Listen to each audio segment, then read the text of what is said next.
जंग full flash तरीके से शुरू हो चुकी है। ईरान ने स्ट्रेट ऑफ हॉर्मुज पर अमेरिका के जिस हेलीकॉप्टर को गिराया है, अब उसको लेकर मामला बेहद गर्मा गया है। ईरान के विदेश मंत्री अब्बास अराक्ची का बयान सामने आ गया है। इस बयान का जरा लहजा समझिए। सबसे पहले ईरान के विदेश मंत्री अब्बास अराक्ची कहते हैं कि ये जो स्ट्रेट ऑफ हॉर्मुज है, ये कोई इंटरनेशनल वाटरवे नहीं है, यानी ये कोई आम इंटरनेशनल जल रास्ता नहीं है, बल्कि ओमान और ईरान के बीच का एक साझा जलमार्ग है जो दोनों के बीच इस्तेमाल होता है। और यह स्ट्रेट ऑफ हॉर्मुज अमेरिका से मीलों दूर है। तो फिर इस स्ट्रेट ऑफ हॉर्मुज पर अमेरिका का यह एडवांस टेक्नोलॉजी वाला हेलीकॉप्टर कर क्या रहा था? और अगर इस क्षेत्र पर, अति संवेदनशील क्षेत्र पर, स्ट्रेट ऑफ हॉर्मुज पर मंडराएगा यह हेलीकॉप्टर और सैन्य गतिविधियां, फौजी गतिविधियां अमेरिका इस क्षेत्र में करेगा, तो ऐसी घटनाएं तो सामने आएंगी, क्योंकि हमारी फौज अपनी रक्षा, अपने क्षेत्र की रक्षा तो करेगी।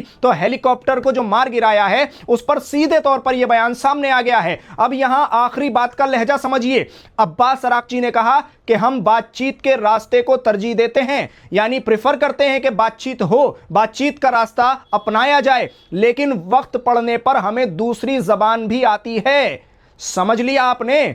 ईरान के विदेश मंत्री कह रहे हैं कि दूसरी जबान भी हमें बोलना आता है।